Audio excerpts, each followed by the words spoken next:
So welcome everyone to a panel that is focusing on DevSecOps for platform teams, a discussion on making it easy to do the right thing. I'm your host, Daniel Bryant from Ambassador Labs, and today I have three awesome guests with me, Katie Gamanji, Mario Platt, and Melissa Benua.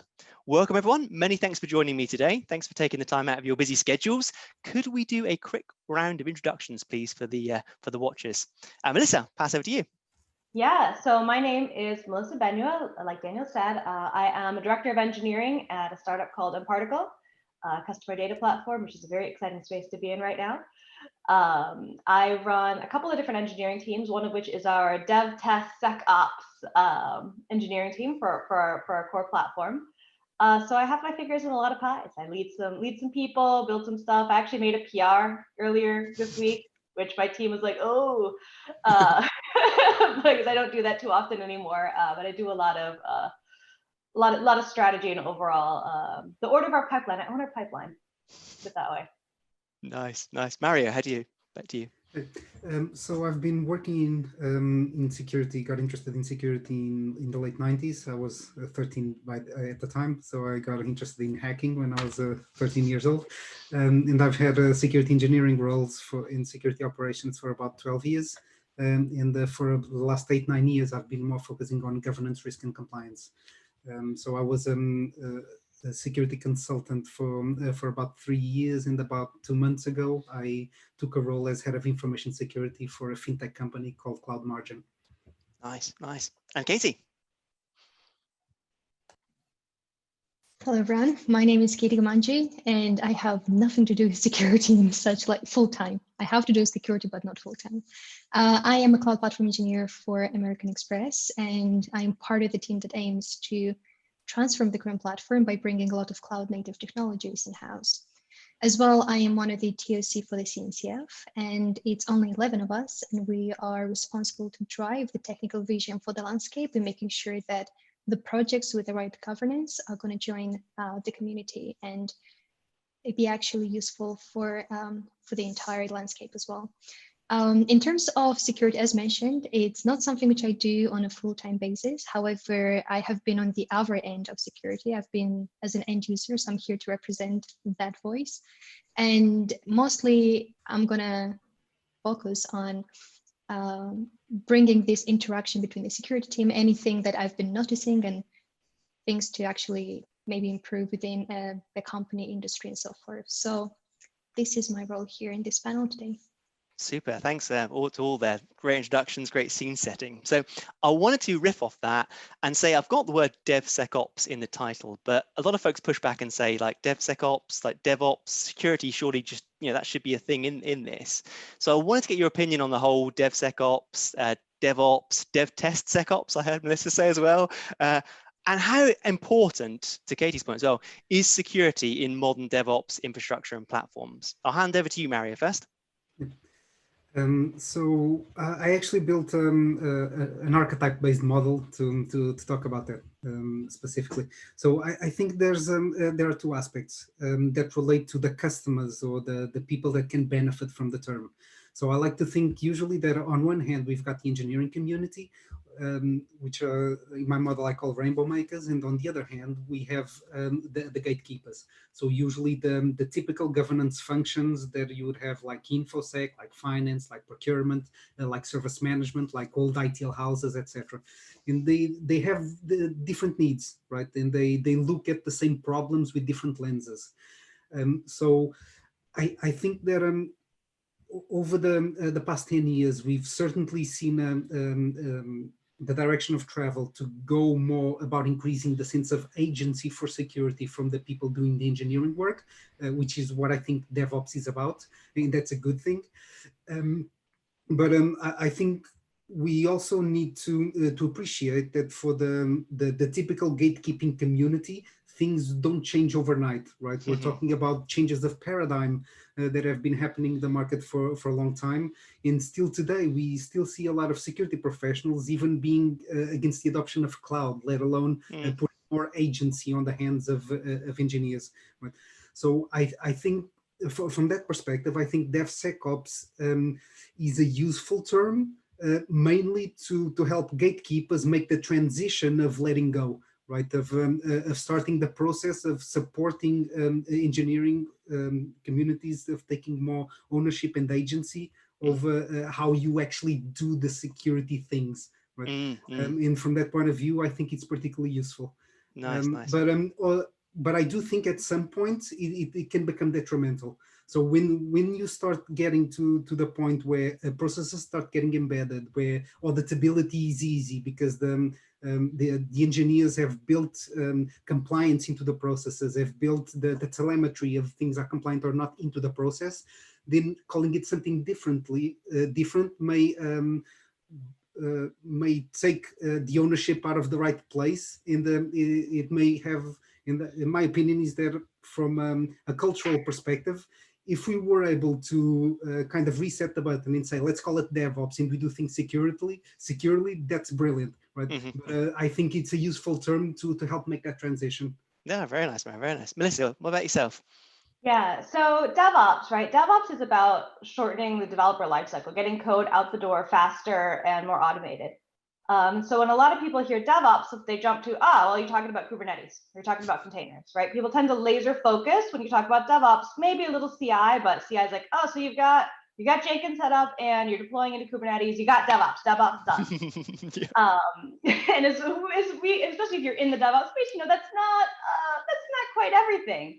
So the reason I find it really important to, especially on my team, to call out not just DevOps, but DevSecOps is because there's more than just containers involved in getting code out the door fast and safely and securely.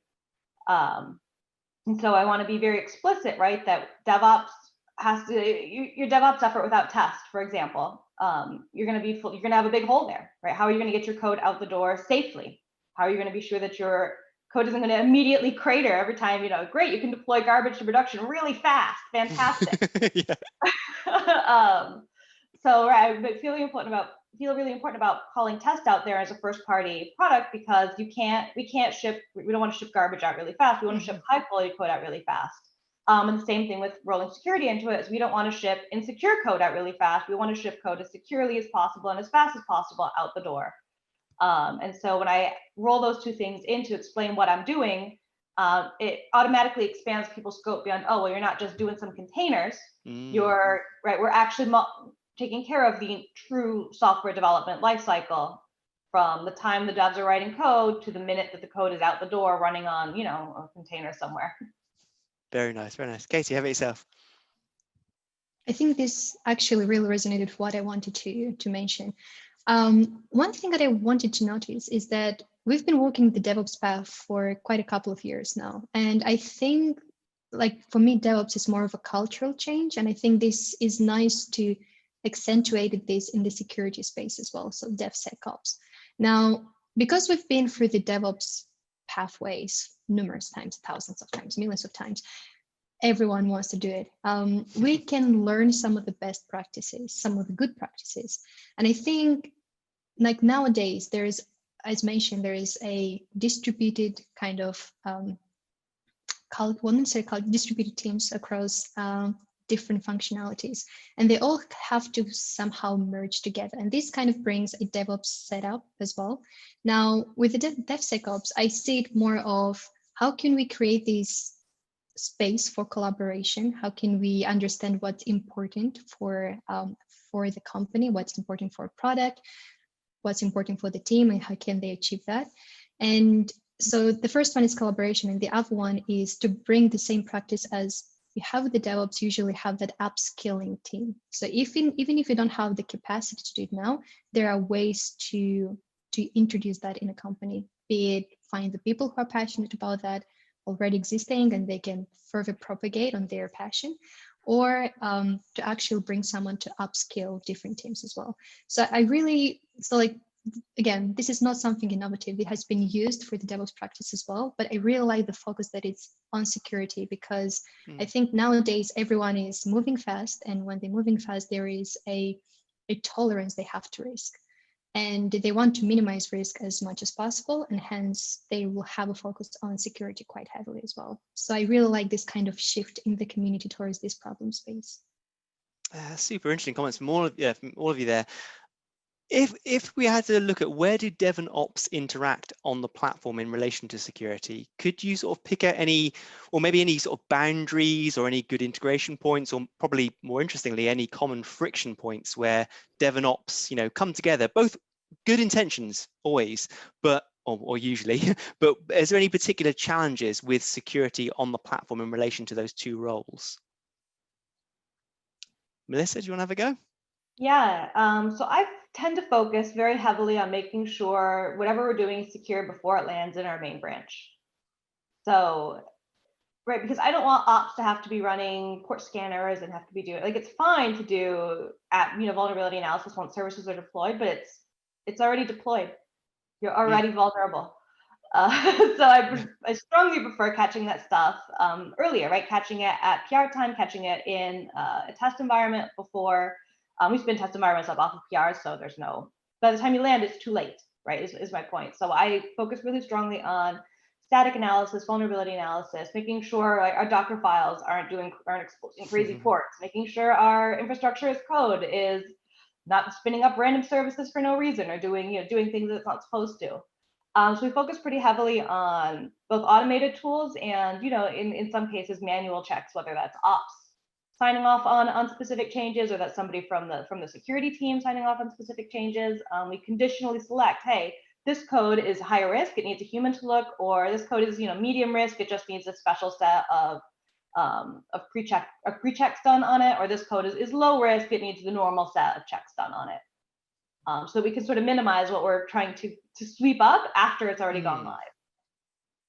Interesting. Mario, any thoughts on that one? So I tend to think the role to be twofold, right? So on one hand, I see a big benefit in making sure, as Melissa was talking about, so if we've got a Terraform file, make sure that we're not deploying it in a region where our regulatory requirements don't allow us to, for instance. Those kinds of things, checking directly our infrastructure as code and making sure that we're happy with what is happening. So that's, on one hand, it's about supporting let's say the governance of the infrastructure itself, right? The things that that infrastructure teams do. On the other hand, I also like to think on what are the capabilities that are kind of horizontal across the organization that kind of everyone needs, right? So for instance, if we are a house that uses a lot of Java, a lot of Go, whatever may be the case, to build, to help them, in team topologies lingo, the stream-aligned teams getting that base capability that they can benefit from shorter feedback loops, supporting them in understanding the security status of the things they do. So I like to usually think in terms of both of those. Loving it, man. Loving the team topologies reference. I'll definitely give that a shout out to that in the notes, because I'm a big fan of Matthew Manuel's work. Awesome stuff. Katie, how about yourself? I would like to go back to the friction points, because I've been working in organizations where security was a completely independent team, and they would have their own way of managing security rules and policies and so forth. And I've been working in a team as well where the security aspect was distributed again. And I'm going to use this word quite heavily today, because I truly believe that it should be distributed, because what it actually means is that everyone which builds something, they should have a level, they definitely have a better understanding of what they're building, but they should include the security aspect as well as part of that, be it at the application level, be it the infrastructure level, be it at the hardware level. So I think this can be addressed better at like those individual levels, which actually makes it, how can I say it? Rather than managing it holistically, which can be a solution, I'm saying that's not a solution. I'm saying that is, if it's properly implemented and actually promotes good practices, that's great. But I think at the same time, because things are moving so fast, it's very easy to lose track of what's actually happening in different individual teams, what they have at the different tiers as well. As such, this is like this distribution of security is something which really helps to kind of have a platform put together, let's call it this way. So I think through the friction points, I think with both of these approaches, by the way, there are concerns. I think when there's one security team and they're actually gatekeeping the entire platform, the entire deployment process, I think one of the main concerns with that is it takes a lot of time. And that's why there's like this DevSecOps kind of mentality where they really want to make it faster. They really want to improve the time to deliver the content to the users. And that's why I'm saying that that's at the moment not the preferred approach. Whilst with the Alpha one, where you have everyone needs to be aware of the security aspect, the thing about that is that not everyone has a full understanding of what it means to have an application being secure. And that's why I was mentioning before, to actually upskill a team to have someone not necessarily do it for them, but to teach them to understand, to actually understand what's happening, to actually understand if there is a connection going outside of your application, that it actually needs to be secure. If you have a cluster, that even if it's in the public cloud, you have to secure it. The public cloud doesn't make it secure. You have to implement logic around it. How do you access it? How do you interact with it, and so forth? So I think there's not one good way to do things like this is the golden path for you to manage security. I think nowadays, with platforms being so diverse and you have tooling from all across the landscape, it's difficult to have just one way to do things. But at the same time, to have that understanding truly of what your application does and what it needs to talk to and all of its kind of context, I think it's truly important, and that's going to actually drive that security principles moving forward. Yeah, makes sense. There's that constant like centralized guardrails and decentralized controls. I see this in like microservice teams and teams I work with as well. It's hard, isn't it? It genuinely is hard. I wanted to actually borrow one of your questions, Katie, when we chatted off mic around, have you, as all of you, have you got any gnarly stories of where things have gone a bit wrong, either from a dev or an ops perspective, where the platform's been involved and, you know, with hindsight, it's one of those like, oh, like we so should have seen this. Yeah. Could you share any quick like things just to motivate the listeners, to avoid these things if they perhaps recognize some of the signs in their organization? Yeah, I can share a story from a previous company, not my current company. But we were a really small team, and as happens when you're a really small team, we sometimes cut some corners, and we had a habit of spinning machines up, but we didn't always make sure that we had spun them down afterwards. So at one point, we discovered that we had a whole bunch of machines. We were investigating it separately. We were investigating AWS costs, totally separate from anything else, and we realized there were a bunch of old zombie machines still running, still accessible, doing who knows what. But they were our machines running, so they, in theory, had privilege access into the VIP. They had all kinds of stuff. They hadn't been like, they weren't necessarily up to date. They were just running, sitting there, running old code, doing who knows what for a while. And so that was, emphasize the importance of maybe cleaning up, doing some audits, because not only is it expensive literally in terms of machines you're paying for that you're not using, but also that's a pretty significant risk if somebody were to get a hold of those machines and, oh, whoops, they haven't been patched in 4 or 5 months, and they got some issues. Yeah, I can tell you as a consultant, I saw a lot of that. I won't know any names, but definitely in Bitcoin miners, like sitting on machines when someone got an AWS key. Mario, have you got any good examples of what not to do? Yeah, so I think at a previous company that I supported, so I think it's a kind of a tale by now that everyone came across at some point, or at least heard of, right? So I would say the typical adding secrets in code with AWS keys, and then they actually kind of detected quickly that the keys had been there, but they didn't bother cleaning up the git log.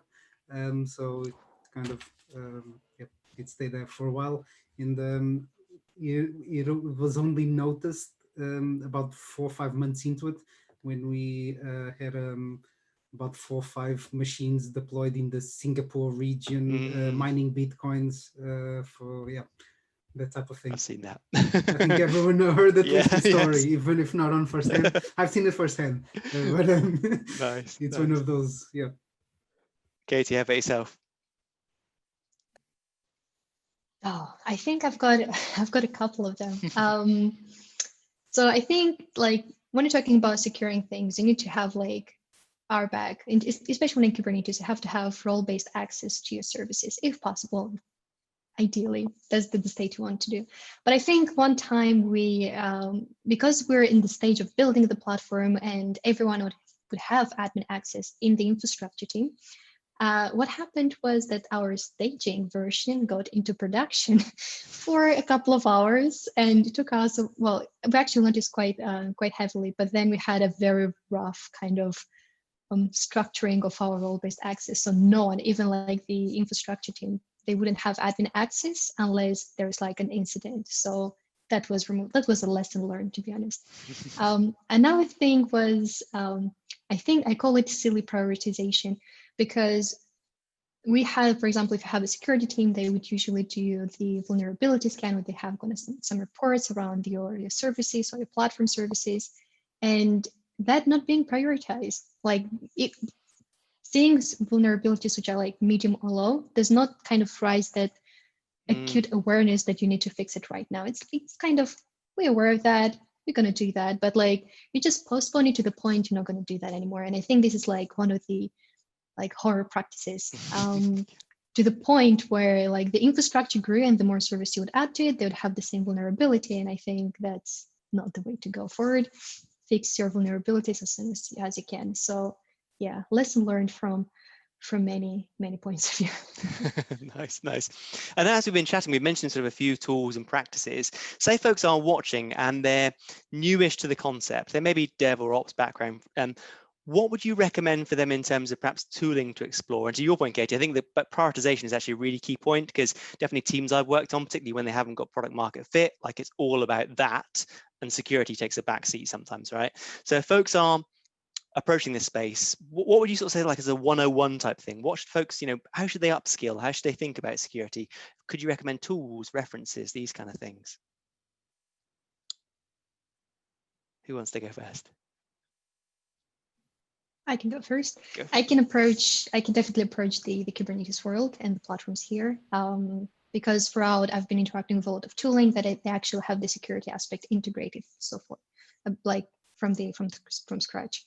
So I think if we like talking about actual tools to explore, let's talk about the application layer first. Usually, if it's going to be a container, that means you're going to have a Docker file, you're going to have a Docker image as well. So there are already available tooling in the community nowadays to do the vulnerability scanning and static analysis. So for example, Harbor is a container registry, container image registry, where you'll be able to place your artifacts, and there is already vulnerability scanning available as part of that tooling. There's other things you can include. Of course, there should be some of the best practices. Don't open the ports, as Melissa mentioned, like don't open the application to the entire role. Like just allow what you need, and you actually know that requires the ports to be open.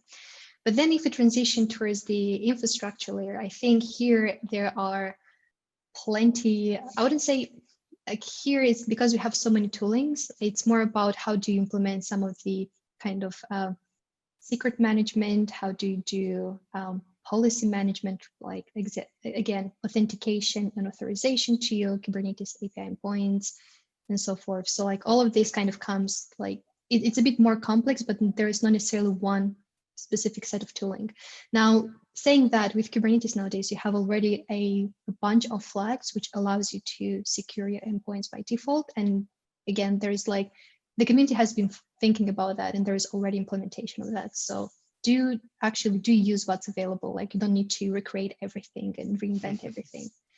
And I think when you're talking about the container and the actual Kubernetes, like internal Kubernetes sphere, there are so many things you can do inside there. There are network policies, which are namespace based, which allows you to ensure that your containers can talk only with required containers. So you really lock down the visibility of your pod.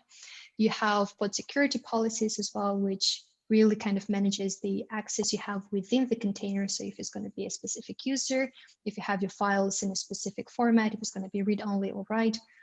Again, there's a lot of practices you can do around mounting. Do you want to mount your service accounts and tokens, or you don't? Usually don't do that. If you don't like completely, and there's no other way to do that and so forth. And again, like with post-security policies, there is a good tool in the community called OPA, Open Policy Agent, which has done a great amount of work around different infrastructure tooling and how you manage the access to them. So do use that. And yeah, is there anything else? That's pretty much good list there, this is Katie. a very good starting point. Yeah, plenty of stuff to Yeah. take away. Thank you. OPA, fantastic. Loving the OPA team, like definitely great stuff. And Mario, how about yourself? So yeah, I'm a big fan of OPA too, particularly on in starting that, particularly because lately, I think it was about 3 months ago, that a conf test was integrated into the actual product, and I think it really covers now the whole life cycle, which I think is a really good benefit. But the way I usually try to do it in a way, and this is mostly from my consulting days, because I always like to come up with heuristics that could help tech teams overall, independent if they're on the software engineering or infrastructure engineering. I like to use what I call the 4 things, which is check your dependencies. For an infrastructure team, can be checking if the container has any known vulnerabilities with things like Aquatree or things like that. Can be, depending on the language, there's also a lot of Snyk is a very good one. But Well played. Well played. In terms of checking dependencies, every language, every community ends up building their own dependency checking overall. So WASP, dependency check, etc. There are good things to do. So the 4 things that I usually talk about is check your dependencies, protect your secrets, scan your code, and harden your config. Right. So if we do these, what I like to call the 4 security things, I think we're most of the way there. Obviously, there's a lot of other things that that also need to be done and thought about: incident responses, logging and monitoring, all those things. But in terms of the daily practices that can be embedded into people's work without necessarily taking a lot of their time. So I favor threat modeling methodologies like rapid threat modeling prototyping, which is kind of a time-bound type of methodology that go through a phase where you look at the highest risk vulnerabilities first. So even if you've got only 1 hour, whatever you get to, you know that at least you've covered elevation of privilege type stuff, right? So it's built into the methodology, looking at the highest risk items, because obviously. But I would say the biggest security tool that isn't usually used is Jira, right? And I'm serious. I'm laughing, but I'm serious, because the biggest problem that I see with most companies that I've worked in the past is that you go to talk to the engineers, whether it's software engineers or infrastructure engineers, and they're going to tell you off the top of their head 20 or 30 vulnerabilities that they know of. Are they in Jira? They're usually not, right? They're not on a backlog that can help, that is categorized in a way that can then help inform product owners or product managers to say, look, this is your problem. I can show you the Jira aging tickets thing that you haven't done, prioritize any security work for the past 3 to 6 months. So what are you going to do about it? Right? Because security, at the end of the day, we I think, unfortunately or not, things are changing, but we are an advisory function, right? We should be there to support the business to make better decisions. But if we're not playing on a level playing field and our vulnerabilities don't exist as things in the backlog that need to be dealt with, then there's only so much we can do, right? Yeah, well said, Mario. Well said. And the Jira references and the threat modeling. Love the threat modeling stuff. I read that fantastic book. I've got it down here, but forgotten the author's names. But I can probably. Yeah, I'll link that one. Like threat modeling blew my mind when I learned about it like 5-10 years ago. Melissa, what do you think on the topic? I mean, those are 2 fantastic, comprehensive answers. I'm not sure how much I can add to them, except that to agree with all of it. To the point that I think the most important thing to keep in mind is triage. And similar to what Mario and Katie were both saying, is you're a limited size team with a limited number of hours in a day and a limited amount of effort you can do. And so it's important to triage what is the most important thing for your specific scenario right now. Right? What are vulnerabilities? What are incidents you've already had? What are incidents that are weighing on top of mind of everybody else? What are your actual risks for what's gonna keep you up tonight, because what's gonna happen tomorrow, and then address that first. And then, you know, oh, what's going to happen next week? You know, it's a threat model, but it's more, you need to worry about what's going to be impactful to you immediately, right? You need to spend your hours, because you have a limited number of hours, in the most efficient way that you can. And so that may be maybe figuring out what is my biggest risk and adjusting that one. It may be figuring out what is not my biggest risk, but the thing that's sucking up the most of my time, and addressing that, so that you have time then to address some of the other things, right? If you're busy all day putting out little fires, you're not going to have time to prepare for the big fire or to worry about finding the big fire.